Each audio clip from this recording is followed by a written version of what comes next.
Hey, I hope you I hope you like that opening sequence. So what I'm going to do today is I'm going to walk you through the complete optimization process for getting a Mixamo rig into Unreal Engine properly optimized, the skeletal rig properly optimized. And I'm assuming that you've already downloaded the Mixamo converter and that you have an Unreal project up and running, third-person template up and running, and that you have a Mixamo account too, and that you have your Mixamo account open. So you need those three things: your Mixamo account up and running, the Mixamo converter, and you need this project open. And from there, we're going to get started. So what I'm going to do first is I've got my third-person template up and running. I'm going to jump into Mixamo, my Mixamo account here. And what we're going to do is we're going to upload a character from our folder, from our Mixamo converter folder. So we're going to come here to upload character. I'm just going to select character, and you'll notice in that Mixamo converter there's a collection of mannequins, and I'm going to get the Manny Unreal Engine 5, this one here, not the simple one, this one. This one has more bones, so we're going to go open, and it's just going to take a minute to upload, and it's not going to have any issues when it uploads. It's going to be, Mixamo recognizes it already. It recognizes the rig. So everything's great. It just takes a minute to upload. Now, there are two tutorials that I've made about this already. I made a tutorial about how to download the Mixamo converter, because there's about 10 steps involved with that. And then I did a separate tutorial on how to import a Mixamo character. And some of this tutorial incorporates that. So you'll see here, he comes in, he's rigged. Everything's fine. It looks great. So we're just going to go next. So the first thing we want, I already have a T-pose selected and put on this character, so that's fine. There's no arm space to adjust with this, and so I'm just going to go download. And we want the skin. This will not work if you do not put the skin on this first one. And you can do 60 frames a second, and the keyframe reduction is none. I saw a tutorial where it was put on uniform, but it's not uniform, it's none. And then you simply go download. And that's all we have to do. And then you can see how many times I've done this before. And then let's see, I'll try to get that dancing twerk one here. Let's see, this one. Okay, so just double click it, and it should go on our character, and there he is. Now I want to show you something is, pay attention, see how we have clipping here going on with the hands going into the body. So obviously we don't want that. So let's see right there. So what we're going to do is adjust our character arm space here, and let's take it to 61 and see what that looks like. So this is the place to adjust all that here, because it would be hard to do this in Unreal Engine to fix that. Just make sure they're not clipping. It's pretty good. Maybe there's just a touch of clipping going on, so I'll just take it out a little bit more.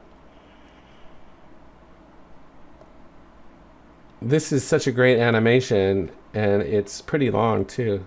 Yeah, I think that's good. There we go. Okay, I'm just going to pause it there, and then we're just going to go ahead and download this.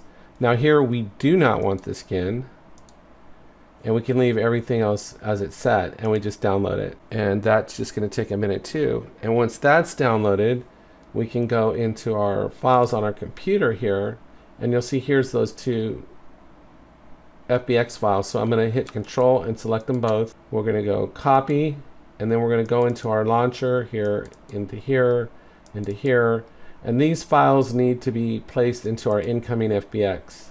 And you'll see here's a program that converts everything, and there's a dynamic library link right there. We'll just go paste and paste them into here. And that's all we have to do. And you could download as many animations from here as you wanted. And I would actually recommend that you do that. Like, I would download as many as you can and put them in a library. In fact, put them on your own separate SSD drive or something to build up a library of these animations. So now if we jump into the Mixamo converter, you'll see here it recognizes those two files in there. And we have this option to customize the root motion, but I don't think we need to worry about that. And there is this option here for renaming the files, but it didn't work for me when I did that. So this is optional anyway, so I just skipped this step. And so I just click here, and it's going to convert those two files over. It's going to optimize the skeletal rigs. And see, it's done it right here, and it's put them in the outgoing folder. So now we're done with this program. So let's jump into Unreal Engine now, and it's just all in Unreal Engine from here. So we're just going to go here to Add, and we'll go Import, and we're going to go to that folder where our Mixamo converter is here, and we're going to go into the outgoing file here, and we're going to select the T-pose first and go Open. And it recognizes we want the skeletal mesh and the import mesh. It will bring in the skeleton. We don't have to worry about that. We do want to import animation. The T-pose is considered an animation. Let's see, under Advanced, let's see. We do want to use the default sample rate, and we do want to snap to the closest frame. And let's see, I thought there was one other setting on here. Let's see. Oh, this one, use T-pose as a reference pose. And then just go import all. That's all we have to do. And it's going to import the T-pose. And we don't get any errors. Now there's going to be an issue with the material, but we're not going to worry about that. I'll fix that real easy in the end. So now all we have to do is we can import all the animations that we want from here. I'm just doing one for illustration. So we're going to come back in here, and now we'll import the dancing one.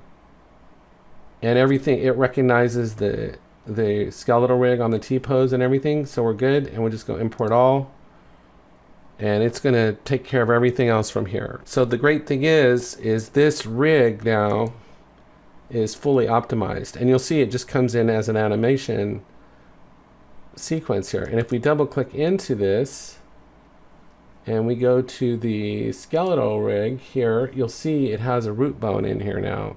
So it's all appropriately optimized for Unreal Engine. So this is fantastic.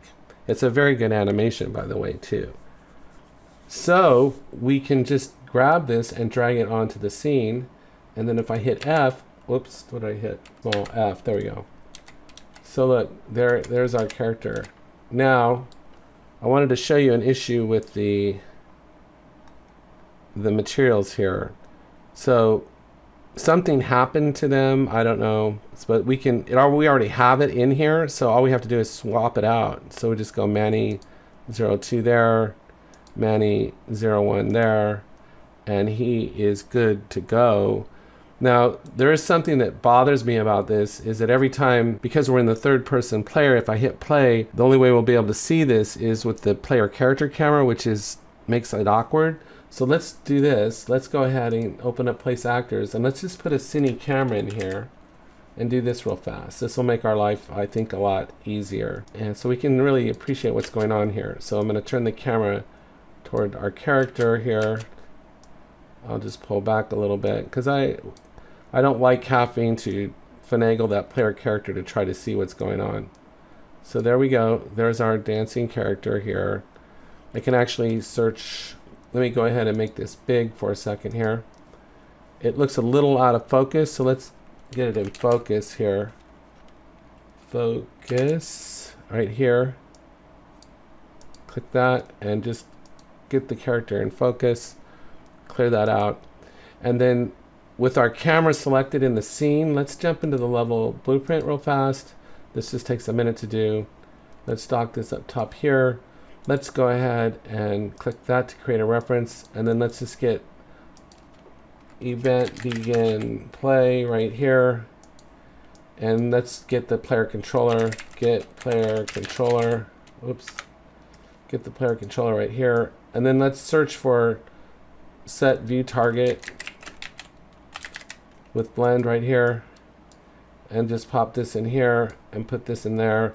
And this way we can see it through the character through the camera when we hit play, instead of trying to see it with the player character camera. You see these bars over here on the side? So we can get rid of those if we just search for something called constrain aspect ratio and just turn that off. And there we go. So we're good to go. Now if I hit play, we can see the character fine. I mean, our third person's kind of hanging back there in the background. Oh, there he goes. Okay. So it's cool, right? So now we have a fully optimized Mixamo rig. Pretty cool, huh? Anyway, I hope you appreciate this, and I will talk to you next time.